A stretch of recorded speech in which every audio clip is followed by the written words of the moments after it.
البنات نتمنىكم تكونوا على خير وبخير ونلقاكم لا فيديو ديالي وانتم في كامل الصحه والصلاه والسلام على الحبيب المصطفى. البنات جيتكم بكيك يومي، شي حاجه رائعه وديال القلب يوميه.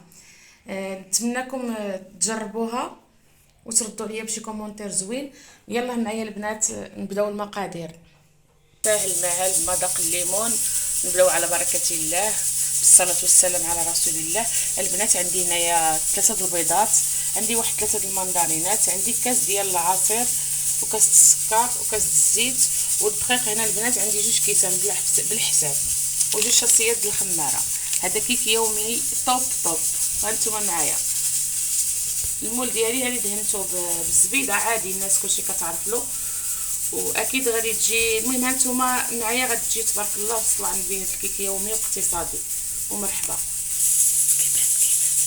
هانتوما البنات غادي ندير هذوك 3 البيضات والسوائل. المهم غادي نضربهم هنايا، عاد نديرهم في نخلط الطحين بالفوي باليد. هانتوما معايا.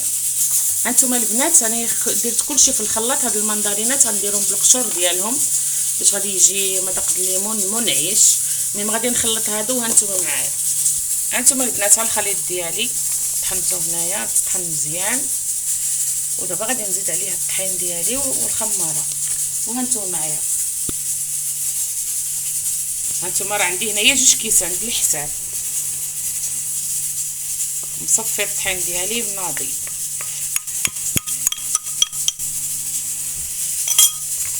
صافي وغادي ندير شاصيه الخماره ديالي ونخلط ونوريكم شنو كنزيد في الاخر. هانتوما البنات بعد ما تخلطت، هانتوما الكيك ديالي ناجح البنات. عندي هنا عصير حامضه صغيره كتجي هاد الكيكه رائعه. المهم قدامكم.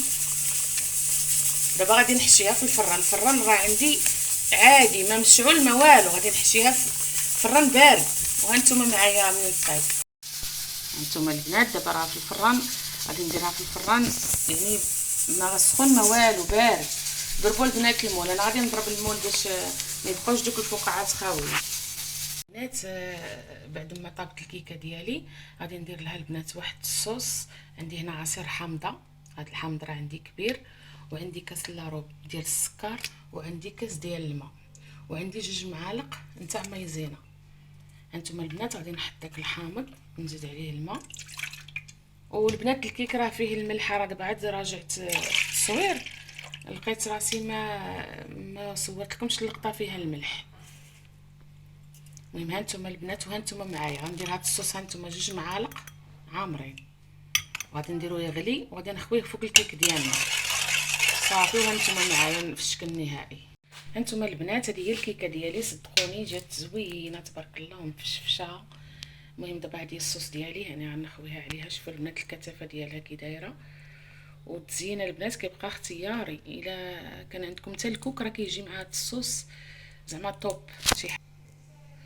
هانتوما البنات قلت لكم هذا الصوص ديالي كتجي رائعه يعني شي حاجه زوينه والمذاق اروع. وباش ما يمكن لكم تزينوا هذا الصوص انا كنفضلها زعما مع شويه الكوك ولا كتجي رائعه. صدقوني البنات كتجي واعره. انا دابا عندي هنا شويه كاوكاو مهرمش غنزين به. وهانتوما معايا في الشكل النهائي. البنات هذا هو الشكل النهائي ديال الكيك ديالنا اليومي. صدقوني البنات جات رائعه. كنتمنىكم تجربوها البنات. شي كومونتير زوين بحالكم وشهيه طيبه. والمهم غنقطع معكم هنا مورسو. شوفوا البنات كي دايره تبارك الله ما شاء الله غزاله. هذا كيك يومي معتمد. المهم شي حاجه البنات رائعه. كنتمنىكم البنات تجربوها وشي كومونتير زوين بحالكم كما العاده. وتبارك الله عليكم. هانتوما المهم هذا هو الشكل النهائي ديالها. صدقونا البنات اسفنجيه. شوفوا اسفنجيه رائعه وتبارك الله عليكم البنات. السلام عليكم البنات. نتمنىكم تكونوا على خير وبخير. البنات جيتكم بالكيك نتاع الليمون